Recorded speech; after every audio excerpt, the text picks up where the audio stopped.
Welcome to Paintbrush and Ivories, the podcast for artists and curious creatives that connects creativity with the heart and soul. I'm Michelle Walker, and I'm here with my beautiful creative soul sister, Jennifer Ruth Russell. Hi, Jen. Hi, Michelle. I'm so excited about today. Wonderful. So we're going to talk about navigating a new direction in our creative practice. And this is up for when we need to handle big creative changes, whether we're talking about a new product line or we're introducing and rolling in a new practice, or maybe we've got new motivations. This can be a bit of a challenge because it means looking at how do we expand our art. And I know when people have done this and when it's happened for me, people get a bit tight around what's going to happen with their audience, right? What's going to happen with people who follow them and are fans. How do we talk about these new things that we're doing?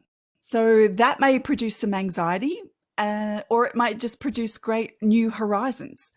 Let's talk about that topic. Jennifer, I know it's up for you right now, so I'm going to hand over the talking stick because I really want to hear what's happening and how are you navigating this big change?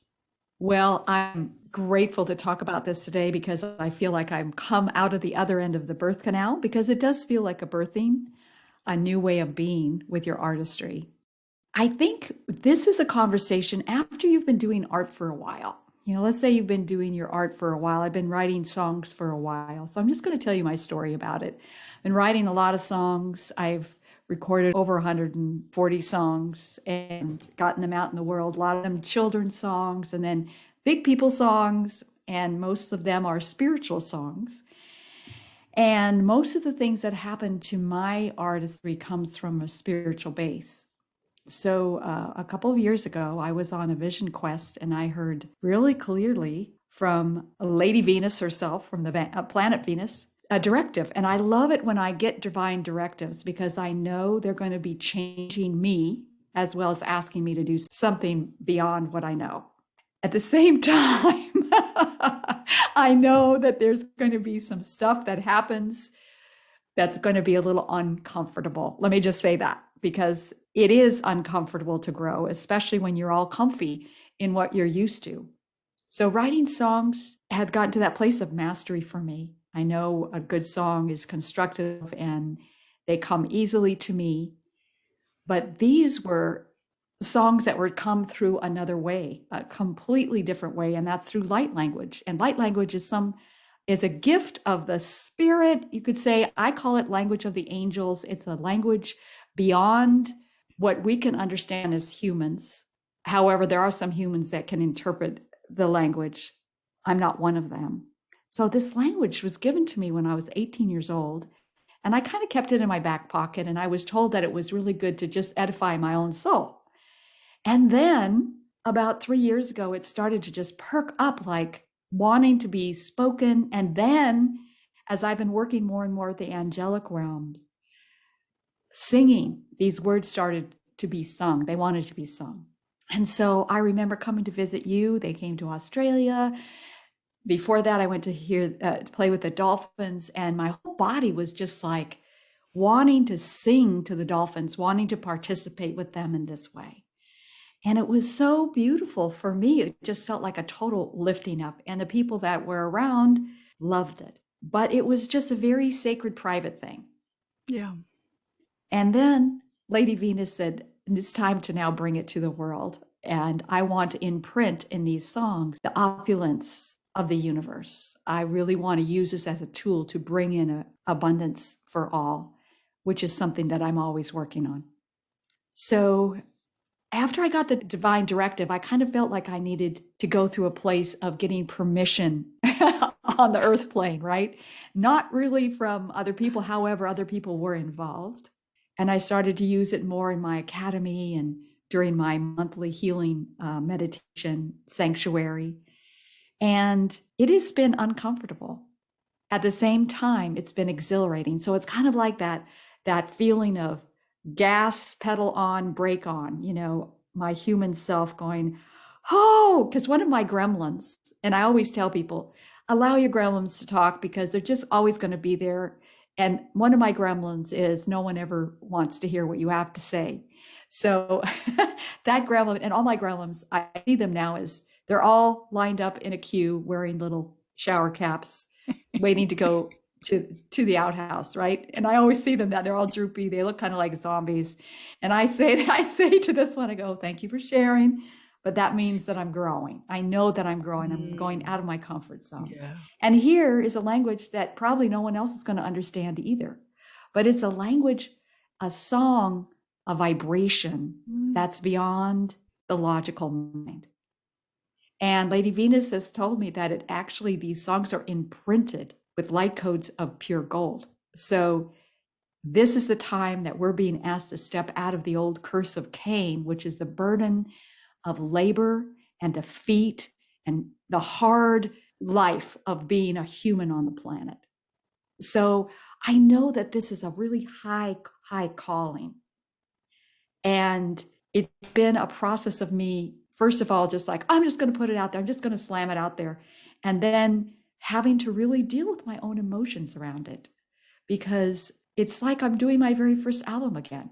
And what will my family say? What will people say, my fans who have never heard this music before? They're going to think that I'm gone off the cliff. Cuckoo woo woo. Yeah. So I want to just bring this in because the expansion that we're asked to do as artists, we don't stay in the same place. It's always moving us forward. It's a spiritual journey, and what happens to you, Michelle, when you're asked to expand your artistry? Because I know you haven't always done abstract landscapes.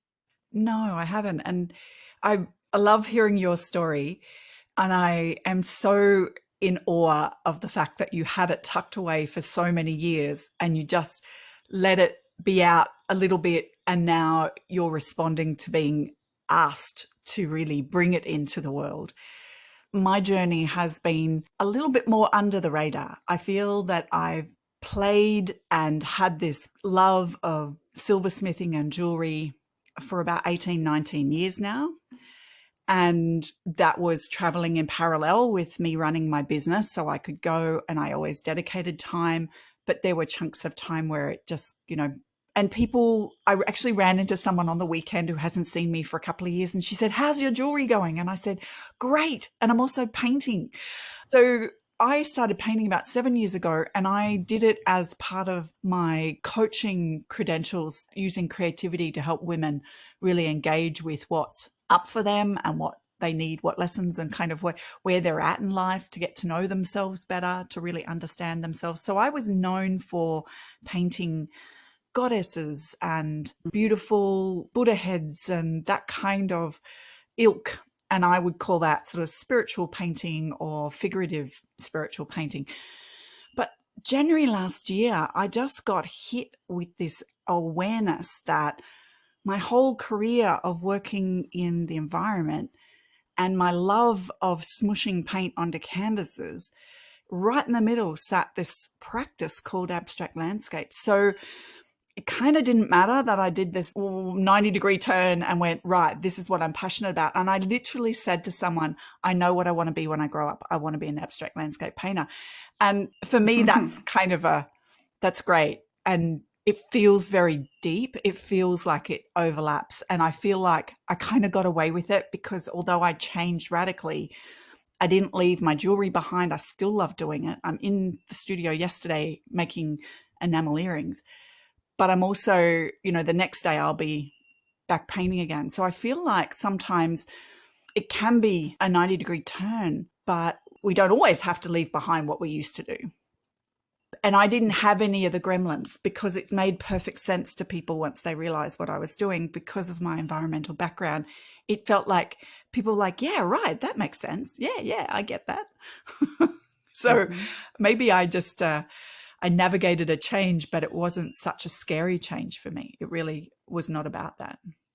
Awesome. Well, I know that, as we grow continually, there's going to be new stuff. And I think too, the older I get, the more I realize that everything is coming together because I'm still recording songs that make I Am Golden. I'm doing an album now, I Am Golden.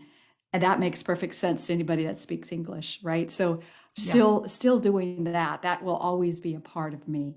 But this news feels like a new adventure, and it's real delicious.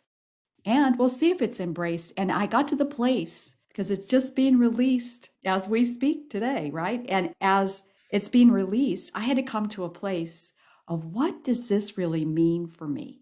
Yeah. Yeah. And it has to be more for the value of me as an artist and as someone that highly values following spiritual directives. It is enough.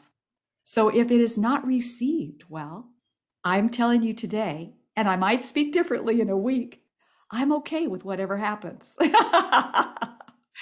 So tell us about what it is that you've just released, because by the time our listeners get to hear this, it will be available to them. Absolutely. The title of it is an EP. It's called Makatio. I love that. And yeah, Makatio. And just feeling into the words, it feels kind of like Ma, the beautiful mother, earth, the universal energy, and Tio is the Spanish word for uncle. And there's a lot of tia and tio in there. So to me, that's our humanity. That's one of the main songs. And then another song, this is about resting in the bounty.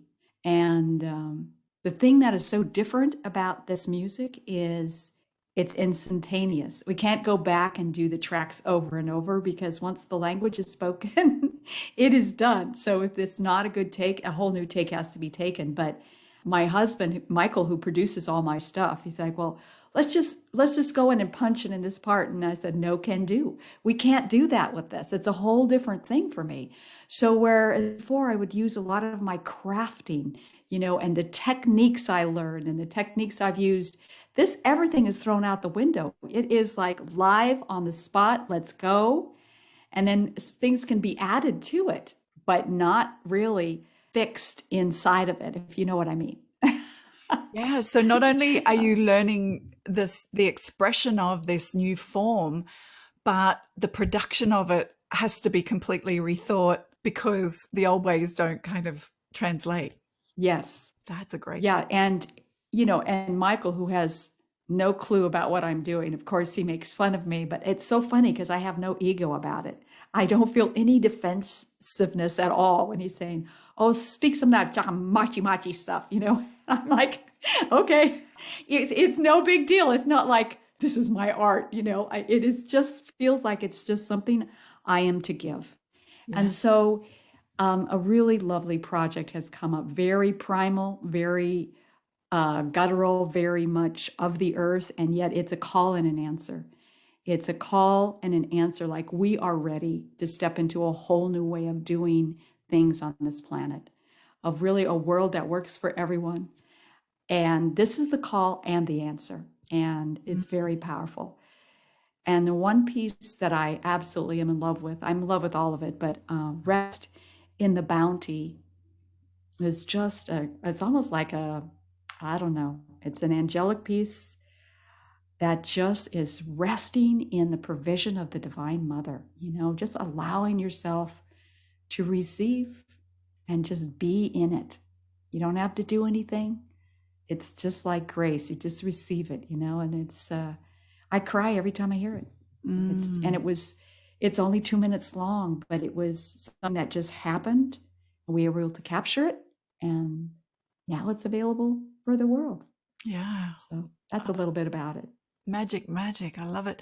This change of direction for musicians, we've seen some big names do this kind of rebuild or reinvention of themselves, and that has had a level of pushback, hasn't it? So I think, while you've wrestled with your gremlins, and maybe I just am not in my place of that being such a big deal in my practice, I don't rely on my fans to follow me wherever I go in order for it to be a commercial viability. That's okay. And I know that is true for other people. So some of those artists that, you and I probably are thinking of similar artists who have just gone, I'm reinventing. This is where I'm going now, and you can come with me or not. And lots of people spend lots of time talking about whether or not they like it or they don't like it. So that's a big thing. And I think it's probably very visible in the music industry. Well, we can go back to the recent past. Bob Dylan, took a whole huge turn. He was a folk artist. And then he decided to go into rock and roll, and everybody was like, "What? What are you doing? We love you this way." And you see what happened to him. It obviously was something that he had to do. I think David Bowie is another great example of someone that kept reinventing himself, coming up with new ideas, and he kind of trained his fans to go along with him. I have a visual artist who I've followed for many years, Kiki Smith. And what I love about her work is it's so broad. So I fell in love with some of her sculptural work. She does a lot of strong feminist work. And I, saw that work and fell in love with it. And then she's just, well, I can do that, but then I'm doing this. I'm now doing 2D work on paper, and now I'm doing this.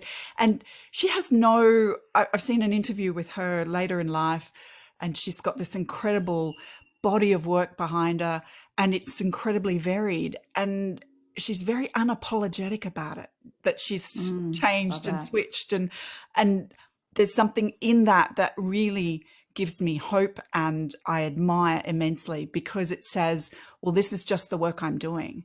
And you used to love me when I painted cows, but now I'm doing this whole other thing, whatever that switch might be, and I feel that is a great thing to hold in my heart, with the belief that if it matters to me and it brings me joy and I feel like I want to lean towards it, then that's enough permission.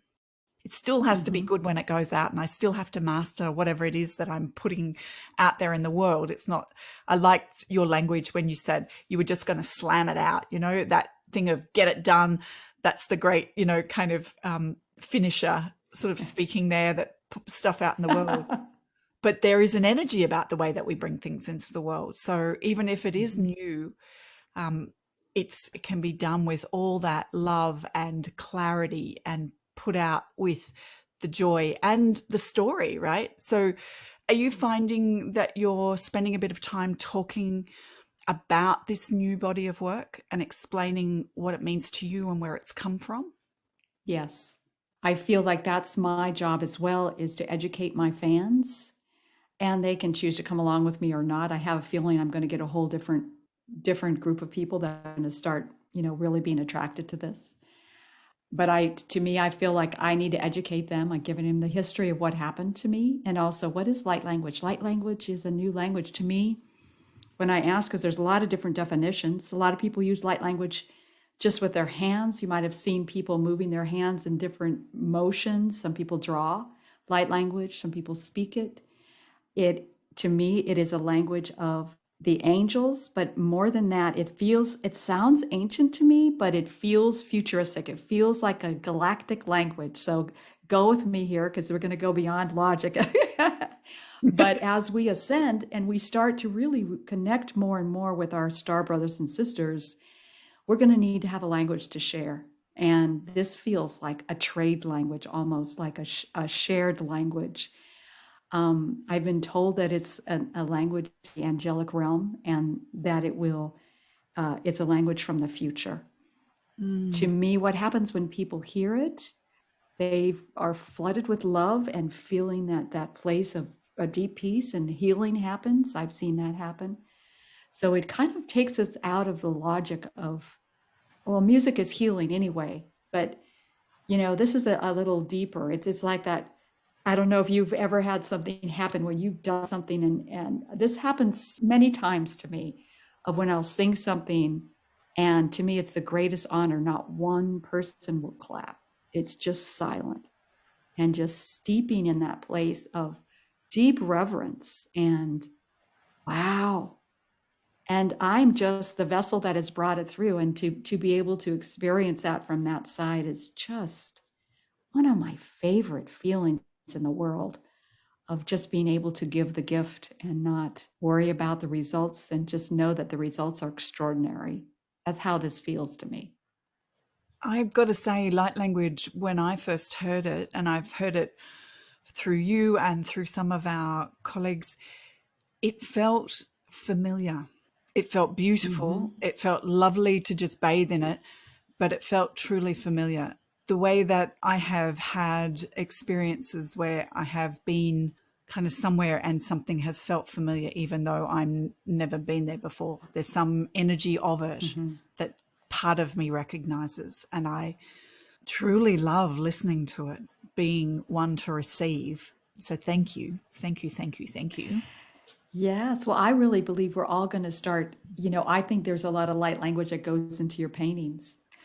As I watch you paint, I'm going. I even mentioned that on one of your YouTube offerings. I was like, "How do you do that? How do you do that? It looks like you're just, oh, let's put some here. Let's put some here. Let's draw a line here. Let's do some circles here." It's just like, and then it comes out as this wonderful creation. It feels very similar to me in that you just follow yourself. And I really believe that light language is going to be happening to more and more of us in different ways. I've always been more like a, kind of like a guttural kind of speaker, you know, and so it makes perfect sense to me.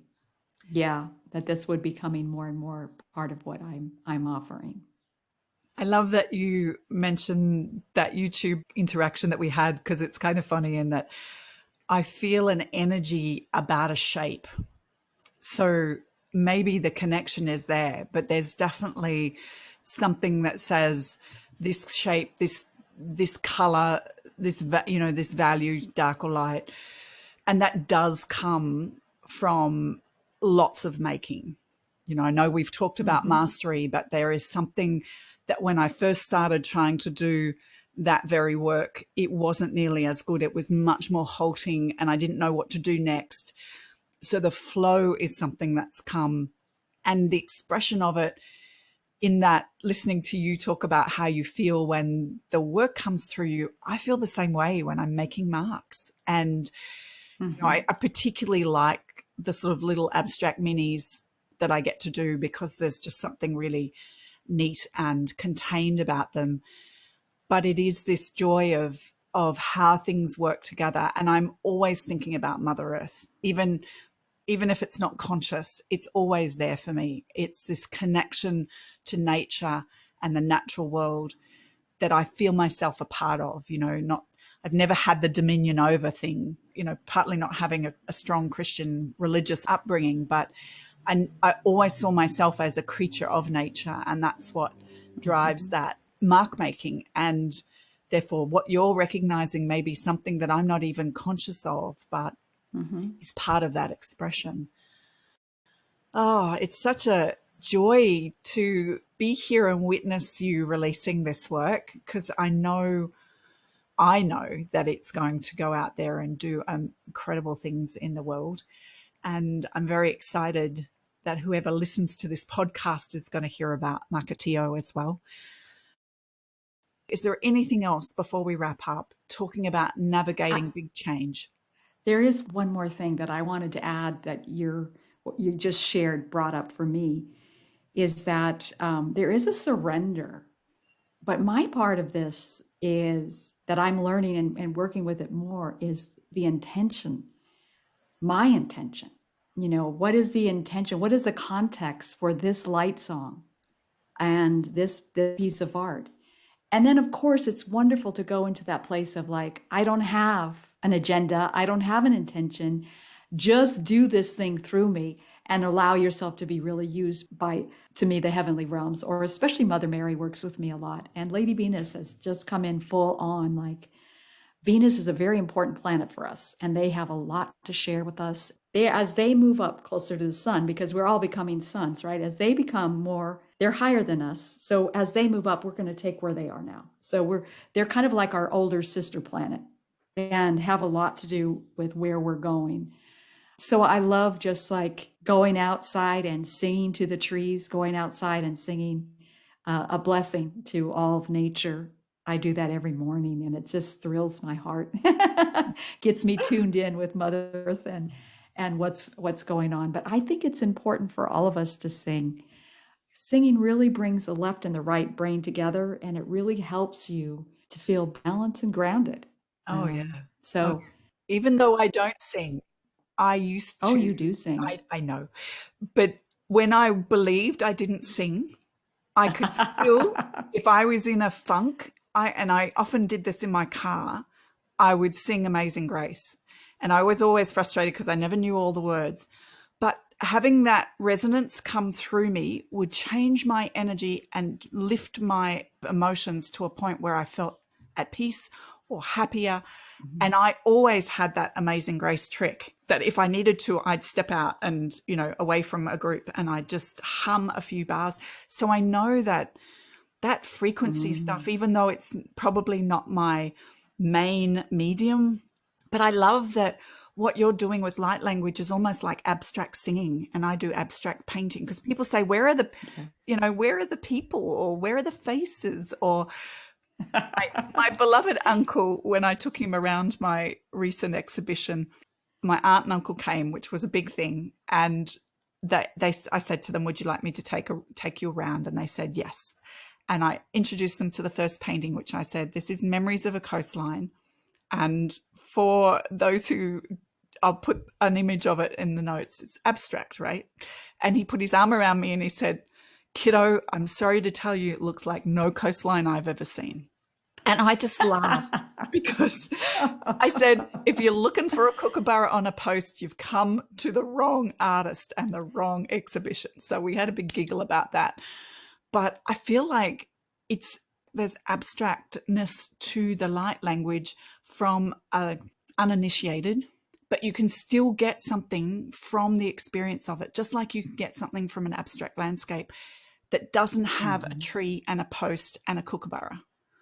You can still feel the energy and the joy and the connection, or the despair. In my case, I talk a lot about the environmental damage that we've done and that we're doing. So, it can be the other set of emotions as well. So I love that when I think about your light language as abstract singing and my abstract painting, boom, we've got the connection. Well, if you would start singing, I mean, I'm going to tell you this and everybody that's listening too, if you would start singing into your painting just by toning, you don't have to do anything fancy, but just as, light and sound are creative, right? So the sound is, if you have something going on with your body, if you just place chant on it and start singing to it, you're going to be pulling in the light right there, the light energy. It's just very powerful. And like you said, if you feel a little off, just go in and find a tone that wants to be sung, and just start, it can be that simple. And you'll be amazed how your body will start tuning in and release. It's fascinating. We haven't even begun to tap in to the potential of sound healing. It's powerful medicine, just as art is. It is. Oh, and I love talking about embracing new directions, because I'm a bit of a change artist and a chameleon. I quite like this. So this whole topic has brought me great joy. How about, Jennifer, where can people find Makatea? Just remind our listeners. Makatea is a special offer. It's exclusive on the Patreon site. So it's Patreon, patreon.com/Jennifer and Michael. Beautiful. I love that we get to share what we're doing in the world so easily these days. It just brings me such joy that you and I get to speak from LA to Australia. Yeah. Blessed be the technology gods that make this happen. All right. So fantastic. Thank you for being here. Listeners, if you've got anything that has come up for you, please leave some comments. We'd also love if you had any questions that you would like us to discuss or answer, please send them through. You can get in touch with me at michellewalkerart.com, or follow me or connect with me on my Instagram and my YouTube. So Instagram is at Michelle Walker Art, and you can find me on YouTube in the same name. Jennifer, where can people find your website? JenniferRuthRussell.com. You can also see my YouTube channel, same name everywhere. Just make sure you use Ruth. Yep. Jennifer Ruth Russell. Yeah. All right. Well, thank you, everyone. And thank you, Jennifer. I wish you a wonderful week. Thank you, Michelle. Sending you blessings. Bye for now. Bye. It's that simple, you just have to do it, right? profound words. It's as difficult and simple as that. No, really. So after Jennifer and I recorded that episode talking about navigating new directions, Jennifer recorded this piece of light song so that we could share it with you. Yi malala koyamayo. Yi malala kati oyo mawawala wiapita. Jinkalalala mawoyamo. Yi malala kotiawa. We hope you enjoyed that, and if you'd like to listen to some more of Jennifer's light song, please check out what she's doing on Patreon, and she's patreon.com/Jennifer and Michael. Thanks everyone for listening. Bye for now.